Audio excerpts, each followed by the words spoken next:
I, 42, male, was once married to a woman named Shannon, and to put it simply, she was crazy. She nearly destroyed my life and wrecked my reputation beyond repair.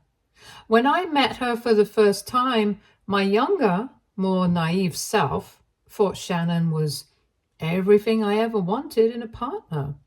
We met on a blind date, set up by mutual friends, and I was hooked. There was just something about her presence, the way she spoke, how she carried herself, that pulled me in right from the start. However, as much as I was smitten with Shannon, it became clear early on that she didn't feel the same way about me. She was honest and upfront about her feelings, making it clear that she did not share the same romantic interest towards me. Though it stung, I respected her honesty. Over the months, even though Shannon wasn't interested in a romantic relationship with me, we continued to stay in touch. We moved in the same social circles and would occasionally see each other at gatherings or parties hosted by our friends.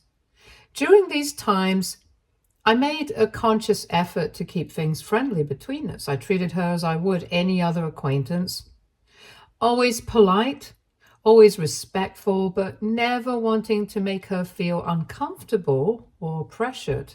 I understood where she stood, and I made sure to honor that. Once we were both at a party and Shannon had had a bit too much to drink, she was visibly intoxicated, and I could see that she needed help getting home. Without hesitation, I stepped in to assist her. I called a cab, helped her get inside safely, and made sure she was taken care of. She thanked me later for taking care of her in such a vulnerable state and not taking advantage of her. I think this might have been when she started to warm up to me a bit. After 2 months of staying friends, something unexpected happened that changed everything between us. I had an upcoming work party, and not really having a date, I casually asked our friend group if anyone would be interested in going with me. It wasn't a big deal, just an opportunity for some free food, drinks, and a bit of fun.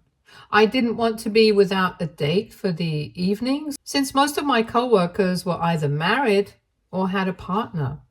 To my surprise, Shannon reached out to me and said she'd love to join. I was a bit taken aback, but happy to have her company. So we made plans for the night. When the night of the party arrived, I picked her up and we headed out together. From the start, things felt different. There was an ease between us, a comfort that hadn't been there before. She seemed more open around me. I did my best to keep things light and respectful, avoiding any flirtation since I was still mindful of her previous feelings. But despite my efforts, the night was filled with laughter and genuine enjoyment. Shannon seemed to be having a great time. She was laughing and giggling, and it felt like we were really connecting on a deeper level. As the night drew to a close and I drove her back home, Shannon invited me back to her place. I hesitated, not because I didn't want to, but because I wanted to be sure that whatever happens next between us was genuine and not just a spur-of-the-moment decision fueled by the atmosphere of the night. So I politely declined her invitation and left. The very next day, I received a text from Shannon. She told me that over the past few weeks, she had slowly started to fall for me, but was afraid to admit it. She said that my consistent kindness, the way I had always treated her with respect, and my gentlemanly behavior had made her see me in a different light. Shannon admitted that she regretted rejecting me after our first date, and that she wished she had given me a real chance to get to know me better back then. She asked if I could consider giving her another chance. now that she realized how she truly felt. It was a lot to take in since this was all so unexpected. Despite the months of just being friends, my feelings for Shannon had never really changed. So when she asked if I could give her another chance, I readily agreed, and that's how we ended up going out for another date. From that point on, things between us just fell into place. What started as an unexpected second chance turned into a more serious relationship. I fell head over heels for Shannon and would have given her the moon if I could. After dating for a year and a half, Shannon and I made the decision to move in together. At that point, we had already been spending most of our time at each other's places, and when both of our leases were up, we thought it made sense to find a place that we could truly call our own. However, the process of finding that place revealed some things about Shannon that I hadn't fully acknowledged before. From the very start, Shannon always had a tendency to be a bit showy, always gravitating towards the finer things in life, which is completely opposite of who I am, essentially. It wasn't something that I had minded too much before, but it became very apparent when we started apartment hunting.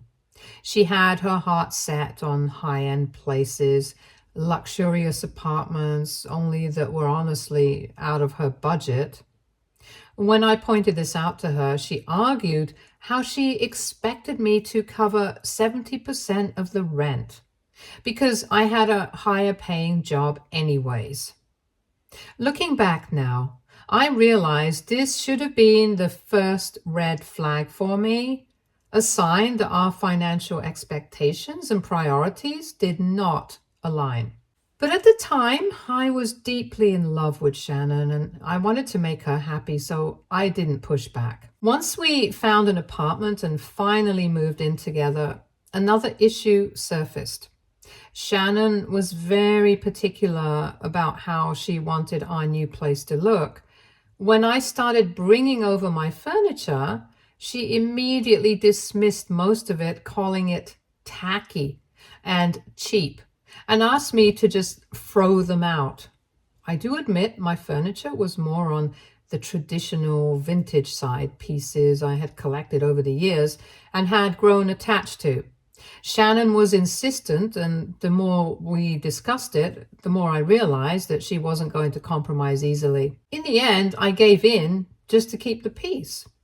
We moved most of my furniture into my study room, or the storage, where she wouldn't have to see it every day. This made me realize that Shannon was extremely controlling in our relationship, something I had occasionally brushed off in the past. Despite some of her flaws, my ex-wife had a way of making people feel valued and cared for, and that included my parents. From the very beginning, Shannon went out of her way to build a strong relationship with them, and they absolutely adored her in return. For context, Shannon had no contact with her own family. She had explained to me very early on that her relationship with her father was deeply painful. After her mother passed away, her father turned to alcohol and spent most nights out at bars, leaving Shannon to deal with the aftermath. As a result, when she left for college, she made the difficult decision to cut off all contact with him. Shannon's father never made any effort to reach out to her. This had always left a void in her heart, a longing for the kind of love and support she never received from her own family. That's why she had become so close to my parents. They filled that space for her. My mom and dad always welcomed her with open arms, offering the love and care that she had missed out on for so long. In many ways, they became the family she had always wanted but never had. And I didn't mind sharing my parents with her at all. I wish I had seen back then how she was manipulating my parents, slowly turning them against me. but I was too foolish to notice. After 3 years of dating, I proposed to Shannon. We had been talking about marriage for a while, and Shannon had expressed her desire to start a family soon. I spent weeks carefully choosing a ring that I knew she would love, and I planned the proposal at her favorite restaurant, a place that held special memories for us both. The night of the proposal was magical, and when I asked Shannon to marry me, she said yes without hesitation. The joy in her voice, the tears in her eyes, and the way she hugged me tightly made me feel like the happiest man alive. As we began planning the wedding, it became clear that Shannon didn't have a lot of savings. She was still paying off her student loans, so my parents and I ended up covering almost 90% of the wedding expenses. It didn't bother me much since I wanted to give Shannon the beautiful wedding she had always dreamed of. Our wedding day itself was wonderful. Everything went smoothly, and as we exchanged vows, I was excited to be married to her. But it was after the wedding that the real trouble began. The first major issue we faced was when we couldn't seem to get pregnant.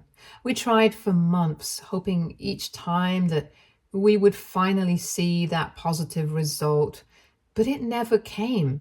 Eventually, we decided to seek medical advice, and this was when the doctors discovered that Shannon had a condition with her uterus that made it nearly impossible for us to conceive naturally. This news crushed her. She had always wanted to be a mother, and the idea that she might never experience pregnancy was incredibly painful for her.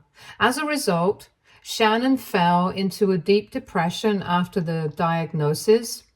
I did my best to support her, even suggesting that we could explore other options like adoption or even surrogacy. But she wasn't interested. Shannon was fixated on the idea of having her own biological child, and any other option felt like a compromise she wasn't willing to make. Next, over the months, Shannon began to expect me to cover her share of the rent and bills entirely. She insisted that as the man in the relationship, it was my responsibility to take care of her needs. Throughout our entire relationship, I had always been the one to pay for our dates, vacations, and the majority of our rent and bills. I didn't mind doing these things because I loved her and wanted to provide for her, but I also believed in a partnership where both working adults contributed. Shannon earned a decent salary, and I couldn't understand why she suddenly felt entitled to stop contributing altogether to our shared expenses. I knew I couldn't sustain our lifestyle on my own, so I put my foot down and told her that if she wasn't willing to continue paying her share, we would have to break our lease and move into a much smaller, less expensive apartment. I knew how much she valued appearances and that she wouldn't want her friends to think we were poor, so I hoped this would push her to see reason. Begrudgingly, she agreed to keep paying her rent share only. However, over the next few months, she would constantly mention how her male co-workers took care of their wives and children, and that those women never had to worry about a job or a salary. I tried to argue that those women had children to care for, so it made sense for them to stay at home. However, she was a functioning adult who had a decent job. It made no sense for her to just give up on her career and sit at home all day. Shannon was pushy, and when I was still not getting convinced, she decided to go and involve my mother in this disagreement. She complained to my mom, almost like a child running to a parent when things didn't go her way. My mom, who had always been traditional in her views on marriage, took Shannon's side without hesitation. She told me that Shannon's thinking wasn't wrong, and that as her husband, it was my duty to take care of all her needs if she wanted to leave her job. My mother's words stung. She didn't understand the financial strain it would place on me if Shannon stopped contributing altogether. I had a huge fight with Shannon regarding this, as I felt she betrayed me by involving my parents in our issues. During this fight, in her anger, she admitted for the first time how she regretted marrying me, as I was not able to support her. This is when I started to suspect that Shannon might be nothing more than a gold digger. I had thought we were partners in this marriage, but it was clear that she was only interested in what I could provide, not who I was. After that fight, Shannon began to ignore me completely at home, withholding affection in every way possible, almost as if she was punishing me for standing my ground. There were no more date nights, no intimacy, not even the simple gesture of holding hands. She stopped helping around the house, leaving all the responsibilities to me, as if she was trying to force my hand to give in to her demands. At first, I kept trying to talk to her, to find a way to come to a compromise, but she would ignore all my efforts. Hence, after a while, I just got tired. I felt mentally exhausted from trying to mend something that she seemed determined to break. Instead, I slowly watched as the distance between us grew wider and wider. Then, the very next month, Shannon quit her job. Out of nowhere, without even discussing it with me first. I was starting to get really frustrated with her antics and firmly warned her that if she didn't find a new job soon, I would move out because I couldn't sustain our lifestyle all alone. She eventually broke down in tears, expressing how much she despised working and that she just wanted a blissful married life where she could stay at home and be a good wife to me. Seeing her cry made me feel a bit guilty, so I reluctantly agreed to let her take a temporary break from working. I pointed out to her that if she expected me to cover all the expenses, she would need to take on all the household responsibilities. She agreed without hesitation. Unfortunately, as you can already guess, she's never stayed true to her words. Shannon began to spend her days either gaming or lounging in bed watching movies, just like I knew she would. She would occasionally clean up around the house, but I continued to handle most of the household duties myself, just like I used to do before. Whenever I pointed out that she wasn't fulfilling her end of the agreement, she would get annoyed and accuse me of nagging her. As time passed, Shannon became more and more distant. She immersed herself in her gaming community, spending hours every day talking to people online. It wasn't long before I realized that these online friends were taking up more of her time and attention than I was. Even when we were in the same room, her phone was always in her hand, her eyes glued to the screen, her fingers tapping out messages faster than I could keep track of. I'd catch glimpses of her smiling or laughing at something someone had said, and it was like a punch to the gut every time. That smile, that laugh, it used to be for me. But now she ignored me like I didn't exist. During this time, the financial strain on me was becoming unbearable. Not only was I paying for everything, but I was also dipping into my savings just to keep us afloat. Every paycheck seemed to vanish as soon as it hit the bank. I was constantly stressed, constantly worried about what would happen if something went wrong, if I lost my job, or if we had some kind of emergency. There was no safety net, no backup plan, just me trying to keep us from drowning. My parents didn't offer any help, nor even a word of advice or a shoulder to lean on. They knew about our situation and knew the kind of pressure I was under, but they didn't care. Then, one day, I discovered something that shattered whatever was left of my marriage. I was going through both mine and Shannon's phone bills, making sure everything looked right. However, as I scanned through the charges and the call logs, I noticed there were multiple calls made to the same number on Shannon's account. I found it odd, so without thinking, I asked Shannon whose number it was. She just rolled her eyes at me and told me that it belonged to a guy she had met online. I asked her if they were close friends or something more, since she seemed to be talking to him all the time. To this, Shannon nonchalantly replied, "Maybe, maybe not. He would definitely want us to be something more." My jaw dropped as I stared at her, half expecting her to say this was just a joke. This was when Shannon continued to tell me she did feel emotionally attracted to Jacob and liked spending time with him. My hands started to shake, hearing her words.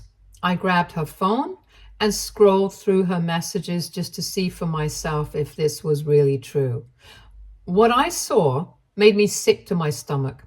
Shannon and the man had exchanged very graphic messages with each other and discussed everything about their lives in detail. At one point, she had even openly admitted to Jacob that she had fallen out of love with me, but that she liked to use me as a cash cow, since I was a safe option.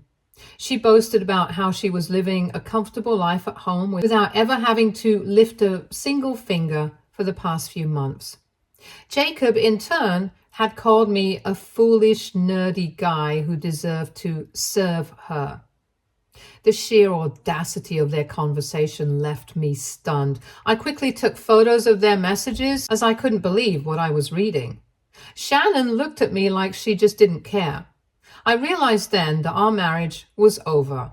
To her, I was nothing more than a means to an end, a tool to be used and discarded once I had outlived my usefulness. Although I was devastated, I knew what I had to do next. I told her that I was done living my life like this and that I was going to divorce her. She laughed at my face and told me that divorce was not an option, and had the audacity to suggest that we could open our marriage if that would make things easier for me to accept. I refused outright and demanded that she move out immediately since I was the one paying for everything. That's when her demeanor changed. Shannon wasn't going to just easily give up her grip on me. She had controlled and manipulated me for so long that she thought, even after finding out about her affair, I would foolishly forgive her and give in to her demands yet again. However, when I didn't, she started to yell at me that she was never going to go anywhere and threatened to involve my parents. She called them, crying and begging them for help as if I was wrong for asking her for a divorce. Instead of admitting that she had been cheating, she started to tell my parents that it was me who had been unfaithful, just like she had always suspected, apparently. She claimed that she had caught me cheating and that I was now trying to make things up about her life and kick her out of the house. She begged my parents to help her out. My foolish mother, in particular, was quick to believe her story.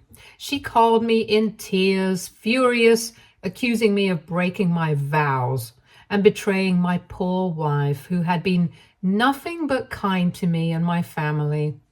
My dad also scolded me for letting down such a great woman like Shannon and how disappointed he was in me. I tried to argue that I had never even cheated on her, but they did not listen and continued to bash me. Confused, I asked them why they would believe her over their own son. And that's when I found out that for months, Sharon had been feeding my parents stories, claiming I'd been coming home late, that she had found a lipstick mark on my shirt, and that I constantly talked about one of my female co-workers, and that I was always distracted by my phone, texting with someone. I was stunned.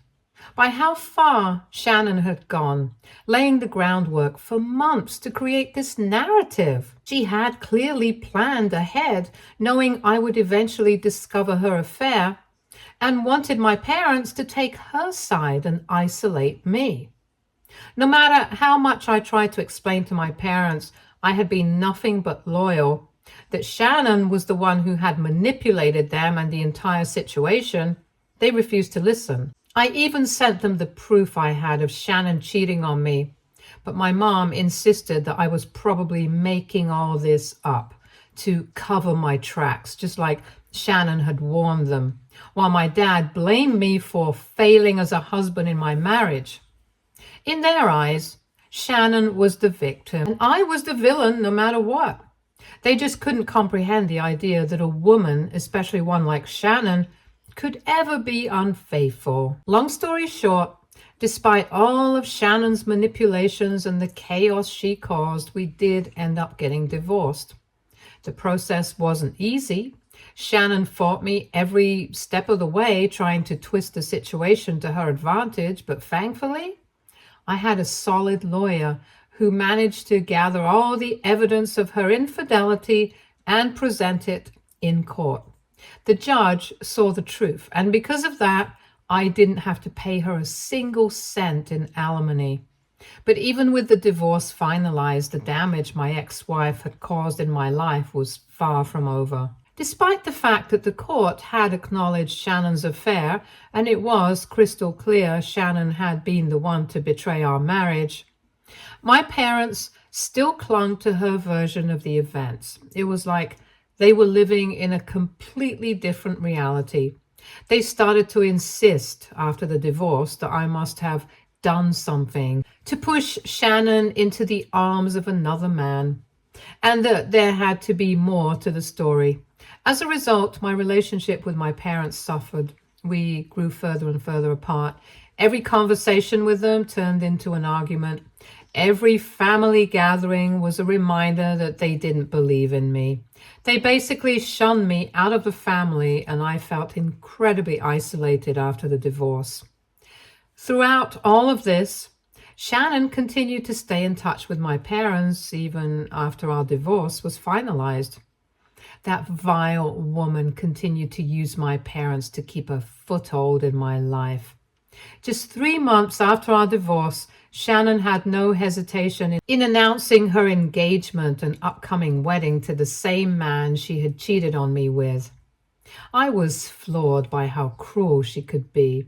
However, what hurt even more was learning that my mother had decided to attend her wedding despite knowing everything. When I reached out to her to ask why, she grew frustrated, insisting that she just wanted to be there for Shannon. She explained that my ex-wife, who has no family, had personally asked her to attend, and my mom felt obligated to go and support her. It was incredibly difficult to accept that my own mother had chosen to support the very person who had torn my life apart. In the aftermath, I turned to therapy to help me grapple with my emotions. It took months and years to start healing from everything that had happened. It wasn't easy, and there were times when I didn't think I'd ever fully recover. But with time, I began to find peace. Slowly, I began to rebuild my life, to understand that what happened wasn't my fault, and to let go of the anger that was eating away at me. Currently, I am in a much better place in life. I've moved on, landed a better job, paid off all my debts, and relocated to a new area, which has been a breath of fresh air. I've also gone low contact with my parents since our interactions are mostly negative, and it is very draining. As for Shannon, I no longer think about her or what she might be up to. The pain and anger have been replaced by a sense of peace and closure. I've moved on completely, and I'm grateful for that. About 1.5 years ago, I started dating a wonderful woman named Kylie. She's an incredible woman, gorgeous, honest, independent, and down to earth. From the very beginning, it was clear that we shared a lot of common interests and values. After my last failed relationship, I never thought I'd have another chance at love, but here I am. I'm incredibly grateful every day that Kylie came into my life and has redefined what a relationship means to me. She's inspired me to be a better man and loves me for who I am without ever asking me to change. Just a month ago, Kylie and I received the most incredible news. We're expecting a baby. The moment I found out, I was over the moon. The excitement was overwhelming, and it felt like the start of a new chapter in our lives that I had been dreaming of for so long. A week ago, I took the plunge and proposed to her. I got down on one knee, and when she said yes, I cried tears of joy. It felt like everything I'd been through in the past had finally led to this perfect moment. Since our engagement, Kylie and her sister have been excitedly planning our wedding. This morning, I received a call from my mom, which was surprising since we hadn't been in touch for months. She hesitatingly asked if it was true that I was engaged, mentioning that her friends had sent her a picture Kylie had posted of us with her ring on social media, announcing our engagement. I confirmed it. Then she asked why I hadn't told her or my dad about this news directly, which made me scoff. I told her bluntly that given how our relationship had deteriorated over the years, I didn't feel compelled to include them in my life's significant moments anymore. My honesty seemed to upset her. She asked if they would be at least invited to the wedding, since people might talk if they weren't present. I laughed at the absurdity of her concern and told her that Kylie and I didn't really care about what others thought, and that honestly, I didn't want them to be there at all. Hearing this, she started to cuss me out for being such a selfish and ungrateful son. So, Reddit, AITA for not inviting my parents after the way they have behaved with me in the past? Update 1. Answering some of your most asked questions here. No, my parents have never met Kylie, although they did know that we have been dating. However, not once did they make any initiative to meet Kylie, since they still blame me for my divorce from my ex-wife. As far as I know, my parents are still in contact with Shannon to this day. My ex-wife is a classic narcissist. She knows how to play on people's sympathies and craft a narrative that paints her in the best possible light. Ultimately, while it's disheartening to see my parents still involved with Shannon, I've come to accept that this is beyond my control. No one has any idea about Kylie's pregnancy yet, since we haven't told anyone. We are planning on telling people only after the wedding. The reason I don't want my parents present for the wedding is not just because of how they have blatantly favored my ex-wife, but also because I don't want them to sabotage my happy moment with my wife by bringing up the past. I don't trust them anymore and want them to stay away from my new family. Update 2. It's been a few days since my last update.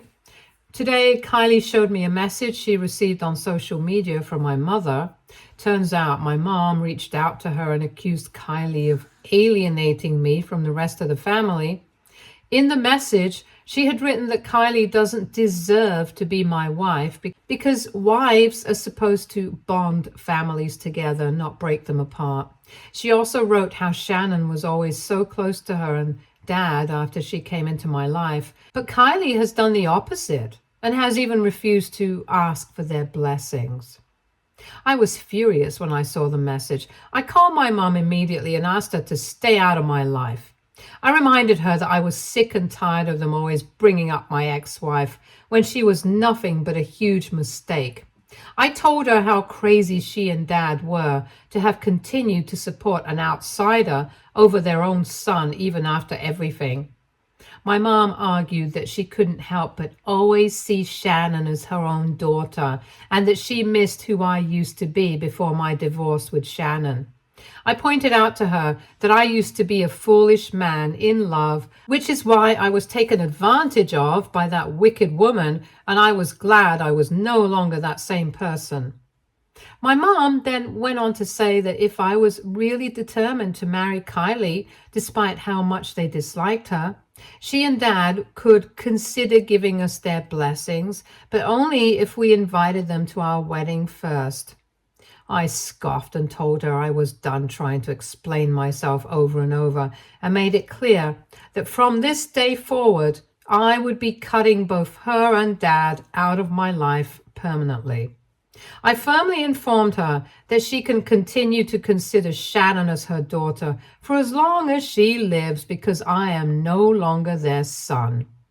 My mom freaked out and tried to argue back, but I cut her off. Me and Kylie have since blocked my parents from all our socials and our phones. Update 3. It's been a month and a half since my last update, and Kylie and I recently got married in an intimate ceremony surrounded by our family and friends. My parents weren't invited, but Kylie's parents were there, cheering us on. The wedding went off without a hitch, and it was perfect. Right now, I'm on my honeymoon with my wife, and we're planning to announce our pregnancy in a few weeks to our close family members and friends. Since blocking my parents, they haven't been able to contact us, and I'm at peace with that. I'm incredibly happy and grateful as I look forward to becoming a father. All I want now is to be there for my loving wife and to take care of our child. Stay tuned for more stories from Argo Relationships.